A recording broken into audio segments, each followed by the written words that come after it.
I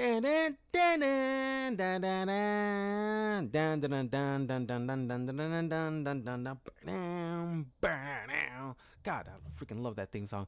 I'm back, everybody, for another week reviewing more James Bond. Now, we covered two of my favorite Sean Connery films. Now, I'm going to be covering, two today and one next week, Pierce Brosnan's James Bond. And, of course, this is probably the most famous James Bond films of all time. Still highly regarded to this day.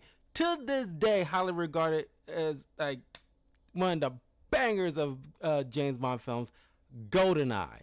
So much of a banger that they made one of the most famous video games to this day. Ranked probably in the top 5, easily top 5, if not the top 10 greatest video games of all time.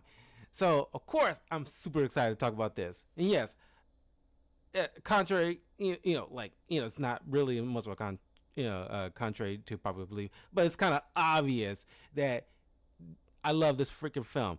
Everybody loves this freaking film. You'll be hard pressed to find anybody who dislikes this film. Does it have issues? Certainly, but it's so minuscule that it's just the sheer enjoyment of it. And then, of course, the actors involved. Everything that's been put together is just it's so like a product, like one of the best action films of the 90s. And had like a budget of $60 million, and it raked in at the box office $356.4 million. It's so, and this is, mind you, back in 1995. By today's standards, this would be well over $1 billion. Probably, kid you not, getting close to the 2 billion marker, more than likely. So, yeah. Before I continue discussing the plot, please like this video, leave a comment below, let me know what you guys think of James Bond Goldeneye. And of course, Pierce Brosnan, because maybe I'm a little biased because when I was first, technically I was first introduced to James Bond with Sean Connery, but I hold close to my heart Pierce Brosnan James Bond. That was my era of James Bond. I think everybody has their own era of James Bond. I think the older and younger Gen Z look at Daniel Craig as their James Bond because that's probably what they grew up with. Now, of course, most younger millennials and older ones have a liking to Daniel Craig's version of James Bond, but I'm about to say he kind of petered out at the tail end of his legacy, tenure as James Bond, with that whack ending with the last James Bond film. Really kind of I won't say sissified, but just kind of like made him a weeping mess and not like the steely-eyed badass martini drinking ladies man that we all love James Bond to be, that fights bad guys for queen and country. And it turned him into some kind of like a kind of a mess at the end, because clearly they was trying to force females that they're trying to backdoor their way into making female-led James Bond. And it's like people sussed that out early on, and studios decided, okay, we got to nix that idea because we're getting too much backlash over it. Rightly so, because it's stupid as hell. Even most females pointed out that's stupid as hell. Why would you make a female James Bond? Just make your own thing and start trying to rob, a boy brand.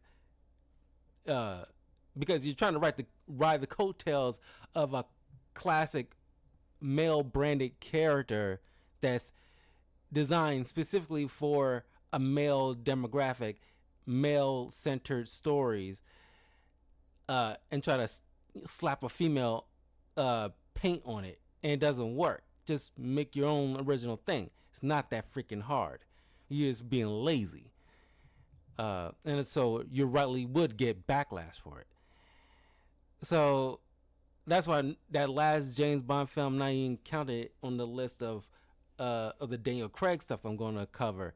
Hell, I even prefer Quantum of Solace. As bad as that movie is, I even prefer that over what they did in the last film. But anyway, so this stars. Oh, it was directed by Martin Campbell, and it stars Pierce Brosnan, who was brought on. He was initially sought after, just like a little,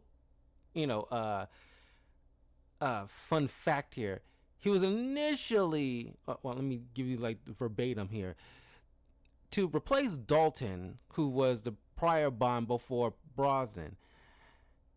The producers chose Pierce Brosnan, who, after Dalton had initially turned down the role, had been prevented from succeeding Roger Moore in 1986 because of his contract to continue starring in the television series Remington Steele, which Brosnan was the one of the main actors.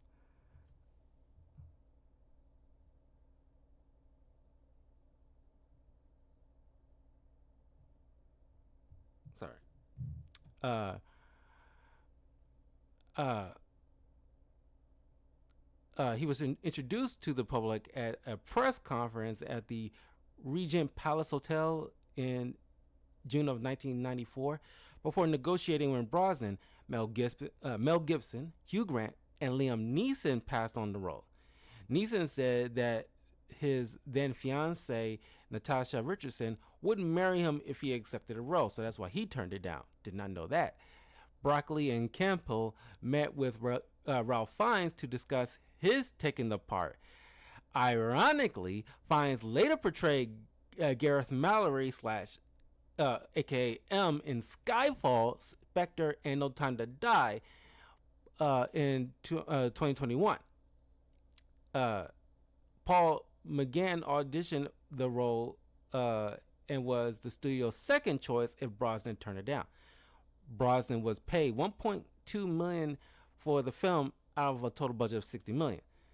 The English actress Judi Dench was cast as M, replacing Robert Brown, making this the first film of the series to feature a female M. The decision is widely believed to have been inspired by Stella Remington, who had become head of MI5 in 1992. And you look her up, she looks exactly like Judi Dench. Or at least Judi Dench looks exactly like her. Like, just the whole style looks like a spitting image. The character of Alec Trevelyan, who was originally scripted as Augustus Trevelyan and envisioned as an older character and a mentor to Bond. Anthony Hopkins and Alan Rickman were reportedly sought for the role, but both turned it down.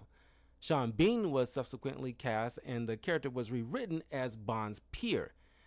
The character of Natalia Simonova, originally scripted as Marina Verskaya, was supposed to be Polina Prozovska, and Isabella Soskopo was subsequently cast. The character of Boris Gryzenko was originally scripted as Alexei Makovino, but Alan Cumming was still in the early cast. The character of Valentin was originally scripted as Valentin Goskin, aka Romali. The character of General Urumov was originally named Ilalia Brochenko. I'm going to butcher a lot of these Russian names, so please forgive me. The character General Pushkin from the Living Daylights appears in France's initial script, but the character was rewritten as Defense Minister Mishkin. And uh, uh, just so you know, Alan Cumming, from one of the interviews he did, that because to this day, when I hold a clicking pen, I don't have one, but to this day, because of this movie, and because I like this, that's why they have the saying, there's no small parts uh, in movies. Alan Cumming played this character so well that he's so memorable when he does like, I am invincible. I still quote that. And when I use a clicking pen, I always, well, even if I don't have a clicking pen, I always like to twirl pens and pencils in my hand like that. Because of that character, it got into my head because I don't know why. I just liked the way he did it, and it got as a kid, it got into my head so much.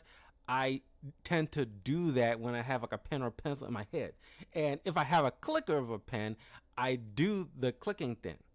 And fun fact, Alan Cumming said in an interview that he had to practice that. I guess it's like a quirk the character had. He had to practice. Oh, hey, Panda, how you doing? He had to practice the whole twirling of the pen and clicking just to get it right, so it can be like so organic and it's like just on muscle memory. And even on day of filming, even though he practiced a lot and he got it down packed, but when during filming, it, you know, I guess it got into his own head and it kind of fumbled here and there. But he had to practice that in order to get it just right. And also that moment when he dies in the film, the whole with liquid nitrogen, that there's like an actual like a statue of that he really wanted, but he never, could. He was never able to actually get that iconic look, that statue of him, frozen. Is one of the things he really wanted. But he still to this day he still gets people coming to him and it's like, yes, I'm invincible. It's like one of his iconic lines in his film repertoire. It's just like these fun little tips. I love learning about fun little tips behind films. But yeah, Pierce Brosnan, the cast and this entire cast was just amazing. Just spot on casting, all from top to bottom. So there's no lacking here.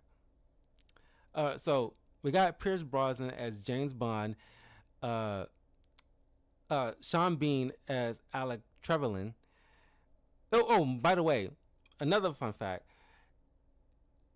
The character of Alec is one of maybe out of two out of like three other 00 agents from the James Bond franchise that actually have some kind of prominent role in the film. The only others were 009 in Octopussy, and of course Lashana Lynch's character Naomi in No Time to Die, because that's one of those characters that was really trying to push. You can clearly feel the feelers of the studio heads behind the scenes of No Time to Die really try to push this character, a black British agent that is supposed to replace. Clearly they was trying to replace Bond with this character, but it wasn't working. That was not going to be a thing. Then they were trying to a black female led Bond, Janie Bond kind of thing wasn't going to work.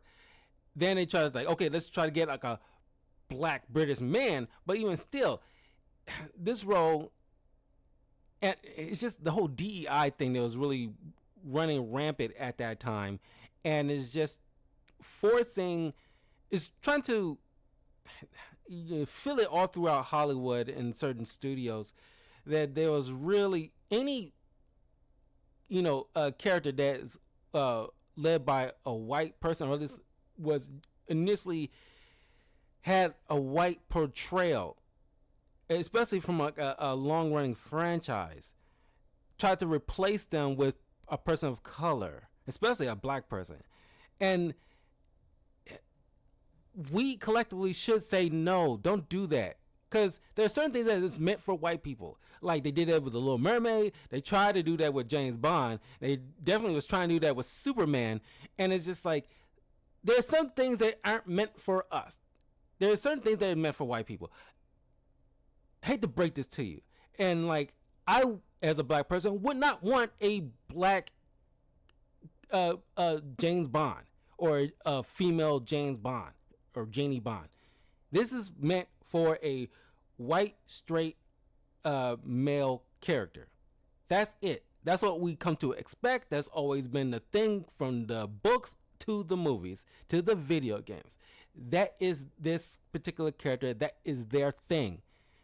You trying to change it up feels forced, feels like disingenuous, and of course is disingenuous to not only like the male viewers, but also it should be insulting to the females, because it feels like, okay, you can't take the time to come up with an original thing meant for a female, so you try to write a coattails of something that's already famous. They did that with the whole Velma TV show, where it's like you can't come up with an original, because that clearly wasn't meant to be a Scooby-Doo thing. You try to use the Scooby-Doo properly in order to push it and get it greenlit and get the funds you needed, but try to do your own thing because it wasn't going to work if it's going to just be an original take. You didn't want to take the chance. It's just, it was insulting all around, and that shouldn't have even been brought up. Anybody who even thought to bring it up in a writer's room or at a studio should have been laughed out the room.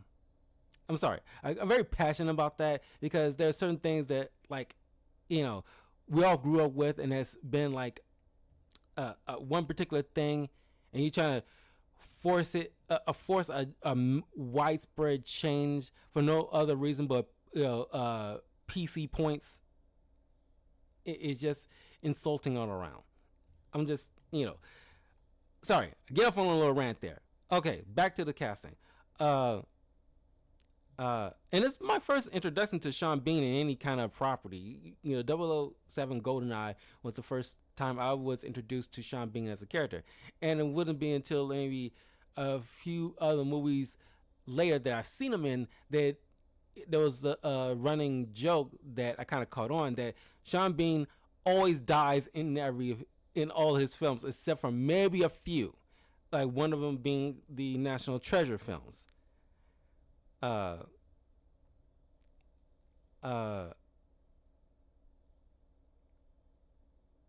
anyway, I brought up about the double O's outside of Bond. Yeah, there's only been like 3 that has like prominent roles in the entire franchise, which I thought was like a fun fact, because 007 is the main center focus. But every once in a while it's fun to see there's actually other double O's that's doing their thing and sometimes help out Bond. You got Isabella Scorupco, who plays Natalia, a programmer of the Cervania lab. Famke Jensen as Xena Onatop. And I love the Bond girl pun names. I love it. It's so much fun. And she plays that character so well. Famke Jensen. You thought she was like kind of intimidating as Phoenix. Her as Onatop was kind of like, it was kind of like with the Odd Job with the hat, because these right hand to the main villain always got to have some kind of gimmick to their killings, and it's part of the fun, and her thing that she kills by asphyxiation with her legs, and she gets off on as it's called sadistic lust murder.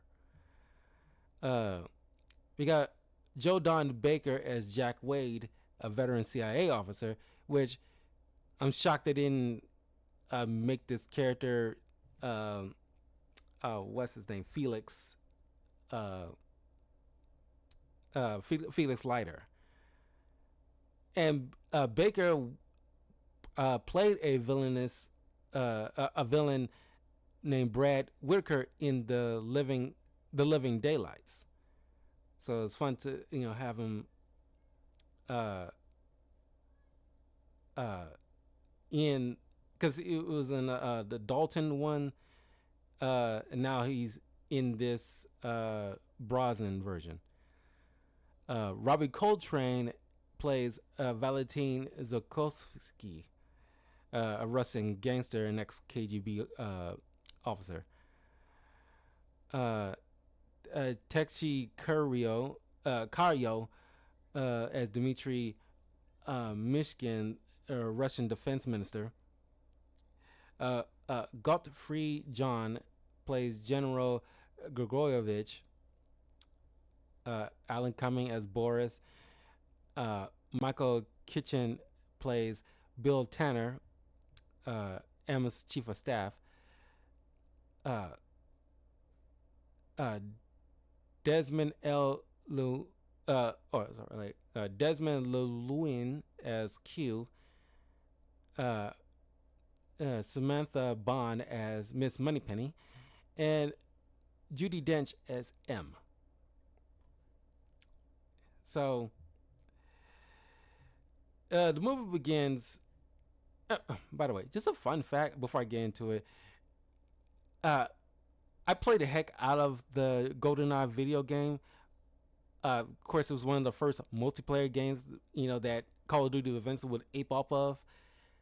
But playing the main story, me, my brother, and my cousin tried to play the game, and I had to. It was getting stuck on certain missions. I remember during the first mission, I got stuck trying to find the exit in like the first mission, where like Alec would get killed and stuff. You try to figure out, okay, how to escape this little thing, and I had to rewatch the Goldeneye movie in order to figure out, okay, he went here, so we gotta look for this panel over here, and we end up finding it out because we gotta, I remember it starts rewatching this film. Those memories started rolling back because, like, oh my god, there's certain missions I get stuck in that I had to rewatch the film in order to figure out, okay, how did Bond get out of this thing? Oh, okay, he went through here. Okay, at least I know the area I need to look at and just look around for a panel kind of thing. Sorry, little side note here. I just had to express that little bit of history of myself. But anyway,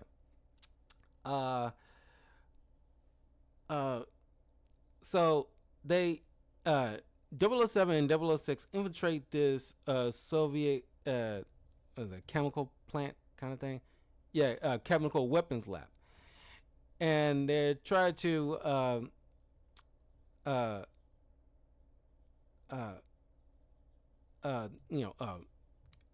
take care of all this, like destroy the facility.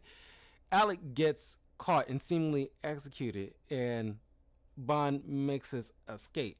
Now, there are certain feats that we see James Bond typically do that seems borderline superhero shit, but that's part of the fun.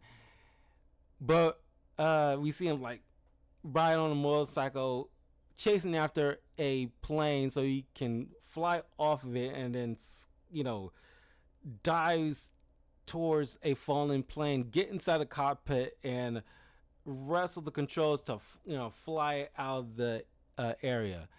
Now, you think I'm about to say, you think that the Fast and Furious tends to break the laws of physics, but I don't know. I think Fast and Furious is still dumber by comparison to this, because you might I think we all agree it's stupid, but I think it's slightly more plausible than half the crap you see in the Fast and Furious franchise.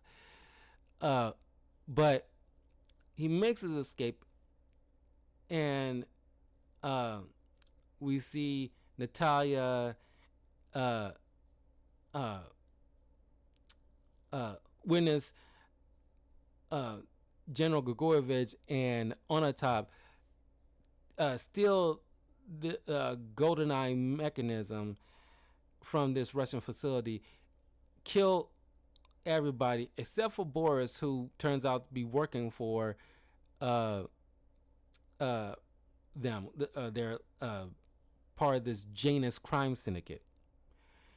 And to cover their tracks, they send out this electromagnetic pulse from space from the satellite that not only destroys all the electronics in the area, but destroys the entire facility altogether. But luckily, Natalia makes her escape with a coincidentally nearby, sled-led dogs. Um, uh, and Bond meets with the new M, which I don't remember, because Judi Dench has always been an amazing actress. I think that was my first introduction to Judi Dench in anything. I'm pretty sure I've seen her in other stuff, but in terms of solidified memory, Goldeneye was my first introduction to Judi Dench. And even though I've seen other versions of M, she's the one that stuck. And for the longest time, until we get Ray Fiennes, she's been my M. Because it seems more organic back then than it would have been today, because trying to get a female prominent character in a male dominated franchise, or at least male fan base dominated franchise, it just seems inorganic because it feels forced. It's like you're trying to pander to a particular audience instead of just happening naturally. I think, that's why I mentioned and harp on the fact that back in the day, there was an legit earnest, or at least the writing called for it from the initial inception in the writer's room, or like the script writing, rather than by today's standards where you got certain agenda political people just want to like insert diverse female blah blah blah into this for no rhyme or reason, because it is just the right thing to do, kind of thing, instead of script calling for it. Anyway, she's an impressive M, and she's been like one of the glues in the Bond franchise for the longest time, the longest running character in this entire franchise, long after Brosnan has left and where Daniel Craig kind of picks up. So when a time when she eventually leaves, it means something, because we're pretty much saying goodbye to like a mainstay to kind of intertwine these franchises. It's kind of like the Alfred. She's basically like the Alfred of this entire franchise. It's kind of like with like Michael Goff in like the Michael Keaton to George Clooney Batman era, to kind of sync everything together. Anyway, so of course it was kind of jarring for the in-universe film where they think like, oh, this new M that's taking over, and certain people like Bond is a little not like misogynistic or whatever. It's just more skeptical, because it's like they just coming out of like a this like Cold War era kind of thing. During times of like real harsh war, where it's just like we got to get things done. Now here comes one time of relative peace. It's just jarring to most people to see like a woman in this prominent position, and it's kind of like a bit of like I want to say hazing, but it's kind of like, you know, yanking each other's chain. It's kind of like when any guy who's taking up a prominent role and, you know, other guys kind of test him out, you know, test his metal kind of thing. That's pretty much initially tried to do, is, you know, scoffing about her, but she kind of shuts that down real quick, because Judi Dench played this character so effectively, where she plays that no nonsense type of character so well, where she's like, you know, I can hang with the big boys. I don't need no uh uh to be coddled, nor do I ain't suffering any fools neither. I handle my business. I, you know, busted my ass to get this, so I can drink with the rest of the boys. Like, you know, I can, you know, match wits with somebody like Bond, and I trust Bond, and Bond end up, you know, gaining her trust. It's just like, it's like almost immediate in the first act. Uh, so I just love the dynamic between her and Brosnan, and then eventually Daniel Craig's Bond, where they just kind of have that, you know, mesh of a relationship where she's sick of his nonsense, you know, childish, womanizing nonsense, but she knows also that he gets the job done, and trusts that he will save the day at the same time.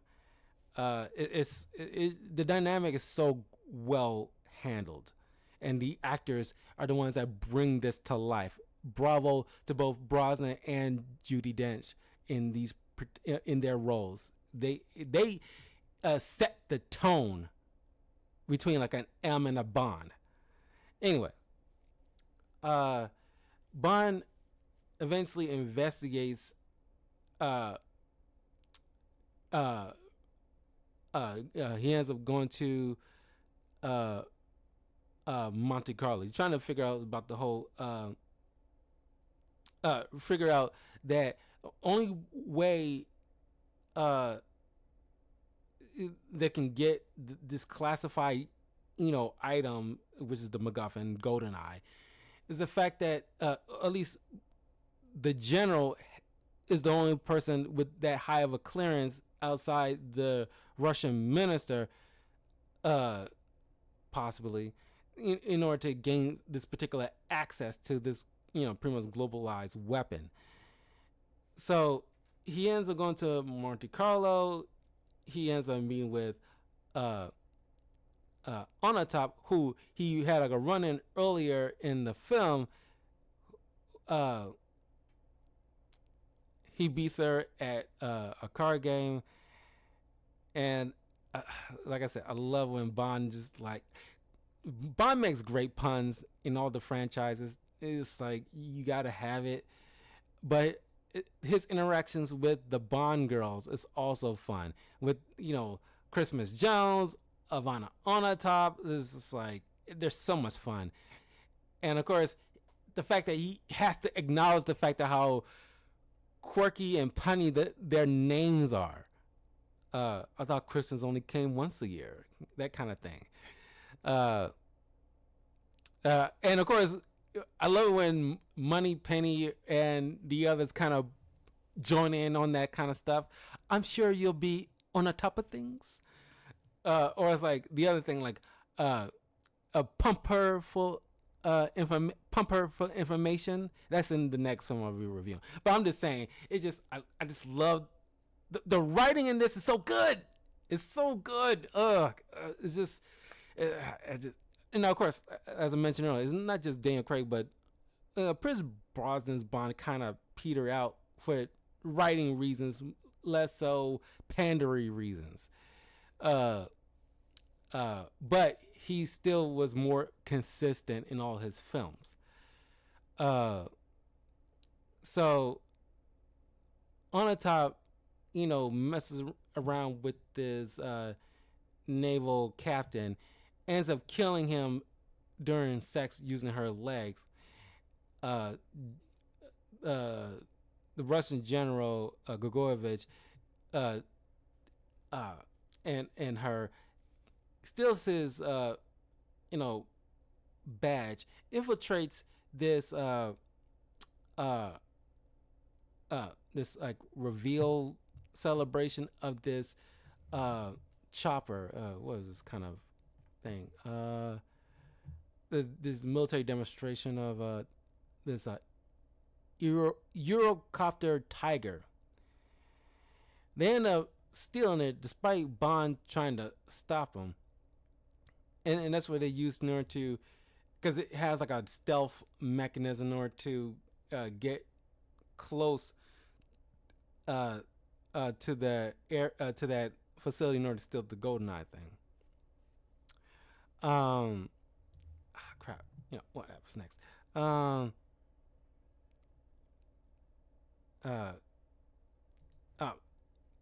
Uh, Bond ends up meeting up with Jack Wade, who's like a veteran CIA operative, who gets him in a room with Valentine in order to meet, pretend to be like a business associate in order to meet up with the head of this Janus syndicate, this mysterious leader.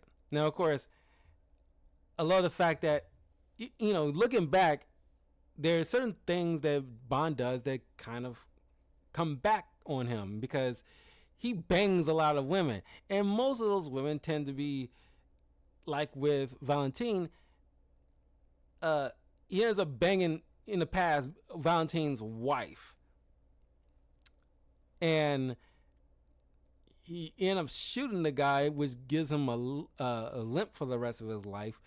So, of course, Valentine was a little reluctant on helping Bond until Bond promised him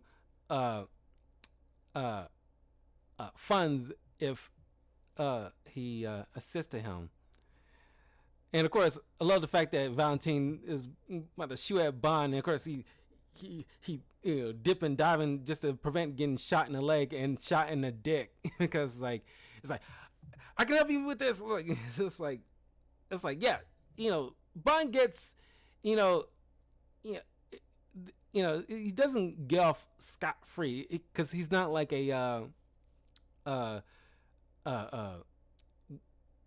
like a Gary Stu thing. He does get punished in some way, shape, or form for those little womanizing acts. And of course, I forgot to mention that he still kind of blames himself for Alex Simmons' death, and M has to remind him that you weren't to blame. It was part of the job. When you get on this mission, don't try to get your make this personal. So you see the dynamic where she cares for him because yes, he's an agent. He has a job to do. He knows the risk, but at the same time, she doesn't neglect the fact that he's still a person that she still wants to come back whole. At the end of all this, it's kind of like any leader. That you send your people out to dangerous situations that they might not come back alive or whole, but you strive to make sure that they do. Plan it out as best as you can to make sure they get the high of a success rate. And of course you see, now of course I missed the Aston Martin, but of course Bond gets some items from Q Branch.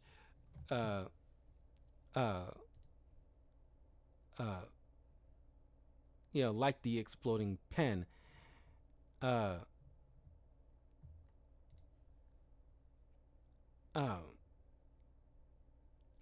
So Bond finally gets the you know, uh, get that set up for the meet. He ended up in. He was trying to relax in this kind of spa area, where uh, Onatopp tries to attack and try to do to Bond what uh, she did to that naval officer. But it's funny where he kind of, forced her on top of this hot coals or something like that on a ledge, and take out an assassin and try to finish off the job behind his back. Uh, so Bond forces her to take him to meet with the leader of Janus, where he knocks her out, and he is shocked to learn that it was Alec who's running this organization. And you learn that Alec faked his death after learning that his parents were Cossacks who, if you don't know a bit of your history, certain Cossacks allied themselves with the Nazi party during WW2. Now, when the Axis powers lost, British intelligence, who captured these people who allied themselves with the Axis powers or collaborated with them, they end up, turning them over to their native countrymen to face justice. Now, historically, which they kind of alluded to, which they definitely, I won't say kind of, they definitely alluded to in this film, that the Russian government didn't take kindly to these people who were Nazi Nazi sympathizers, but just colluders. They immediately executed them. In real life history, there are some who managed to escape under different pseudonyms in different countries, at least until the 50s, where there was some kind of amnesty that was implemented, so that those ones, 10 years after the whole situation, they won't face any type of legal ramifications. Alec's parents was one of those collaborators. They were turned over by the British government, who then proceeded to execute them. Were colluders, and even James Bond admitted that wasn't the British government's finest hour, because most of them, or at least the higher ups, definitely knew what would have been the ramifications of turning them over. And it's something they try to ignore or wipe from the history books, trying to not take any kind of accountability for doing this. Some sympathize in real life history did not turn these people over. Some, a large magnitude of them were executed, but there's a few that happened to slip through the cracks at the time. So Alec, who blames the British government for, knowing full well, what was going to happen to his parents, he ended up being orphaned because of them. So he ends up turning traitor, organizing this for 9 years, set up this organization with him at the head in order to steal Goldeneye, because he plans on utilizing this massive EMP kind of thing to not only steal the British finances, but then use Goldeneye to set the British government back to the Stone Age, but as a cherry on top, wipe away any traces of his involvement. And Bond just points out like you're just no better than a common bank robber. Uh, so Bond gets knocked out by knockout dart. Him and Natalia, who got captured by uh, the crime syndicate when she thinks Boris was going to help her, but it turns out to be working for Alec. Because there's supposed to have been no witnesses left alive from that attack. So they end up inside one of their choppers, but they managed to escape before missiles destroy the thing. And they end up getting arrested by the Russian government, who they realized too late that the general was a traitor working for this crime syndicate, who kills the minister and try to pin the blame on Bond. They end up making an escape, but Natalia ends up getting captured. Bond taking a tank to Alec's little mobile train and infiltrated after disrupting it. But he ends up killing the general in the process after Bond tells him that, you know, Alec betrays people. He will turn against you. This causes a little hesitation, which gives a moment to stop the general, but Alec and On the Top escape. Thanks to Natalia's programming skills, she ends up finding out where Alec's main base is, which happens to be in Cuba. They make their escape and meet up with about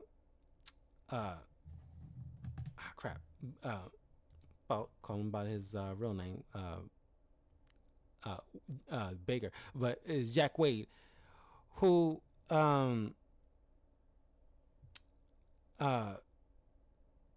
gets them under the radar to find this facility, which turns out to be hidden underneath this artificial lake. They get attacked by On the Top, who tries to kill Bond, but he ends up taking down the helicopter she was riding in and strap her to the end of the rope line, which when the helicopter crashed, her spine got crushed in the process. And I love the pun. It's like after a good kill, he has to end it with a pun. She always did enjoy a good squeeze. So they infiltrate the facility where Bond was seemingly captured, but he placed certain explosives in certain parts of the facility and got Boris, taking his little pen thing, not realizing an explosive. And Natalia ends up programming the satellite to crash so that way it'll be unusable for Alec's schemes. So Boris, seemingly like he's, like that know-it-all type that, oh, I'm so smart, but she's smarter. And now that he couldn't figure out her little passcode in order to stop the satellite from disrupting, he'd been clicking on that freaking pin so much, Bond's been counting, because earlier he kind of messed with Q. I love it when Bond's being so immature, messing around with Q. It's like, because 3 clicks, the bomb is armed. The 4th click immediately stops the explosion. And he clicks it twice, and it's like, now, how many clicks this are? Like, oh, dude, grow up, Bond. I was like, I love this. But he's, despite him goofing off, he paid attention. And he used the distraction as the pin explodes to make the escape with Natalia. But Alec chases after him, and Bond and Alec fight And even though Bond is trained, well, we see in Daniel Craig's version he actually has a bit more martial arts skills. Not like Bruce Lee, Jackie Chan level of stuff, but uh, he knows like things like Krav Maga, things like that. But Pierce Brosnan on back, they look more like scrappers than actual martial artists, or at least have some kind of fundamental training. Well, here and there you see Brosnan actually use some bit of judo or whatever like that, but it just seems from my rewatching that uh, it seems more brutal scrap more so than actual trained fighting skills, in my opinion. I might be wrong. There might be certain cues here and there that kind of showcase an actual level of skill behind the fight. It's definitely a step above an actual bar fight, but it seems very like heavy duty kind of a scrap. Uh, Bond drops Alec on top of the dish, where after Natalia hijacks a copter in order to rescue Bond, as the satellite, the facility is completely destroyed. Boris is frozen from from like liquid nitrogen that exploded on top of him. Don't know why liquid nitrogen was in this facility in the first place, but debris falls on top of Alec, officially killing him. And right as they was making out on the field, where I don't know why they let that helicopter go, that pilot is obviously was working for Alec's crew, so they kind of let that dude just piss off. I don't know what happened to him, because clearly doesn't show that the CIA, who eventually shows up, clearly was surrounded the facility. Don't know why they didn't infiltrate, do anything. They just sat there. I guess they're not supposed to be active in this Cuban area because they're not supposed to be there. But clearly it was going to back up Bond and push come to shove. But they sat there while watching these two make out. So how long they was going to sit there and watch them actually boink in the grass? Whatever. So the bad guys are stopped and the movie ends. And this movie is so good. So much so, they made a freaking video game out of it. And like I said, to this day, it's been one of the greatest video games in history. Right up there with Resident Evil 4 and Batman Arkham City, and Final Fantasy 7 in terms of like greatest video games of all time. Definitely like a milestone of a film and a milestone of a video game. Great, just great all around. Pierce Brosnan solidified, he became like a name. He was probably a big deal in Remington Steele, but I think more people remember him for James Bond more than anything else. But he's been like prominent in other films after Bond, and he's been doing well as an actor. But I think Bond really catapulted him to worldwide success, and people will remember him forever as one of the best Bonds of all time, even though he's done many other fantastic films after it. Well, I think people will also remember him as a character in the Mrs. Doubtfire, and the what was it, Crown something like Crown Affair or something like that. Thomas Crown Affair, I think that is what it's called. He's and then the more latest stuff recently, I think like a TV show, I forgot what it's called. That's I never watched it, but I heard great things from it.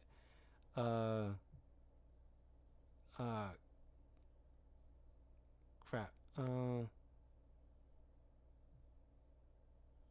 He was great as Dr. Fate in the Black Adam film, despite the Black Adam film uh, kind of sucking, but he was the best part of that film, and he like a spot on Dr. Fate.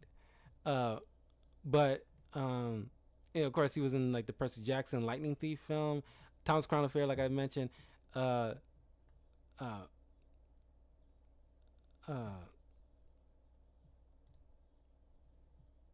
the Ghost Rider. I heard great things about that. Um,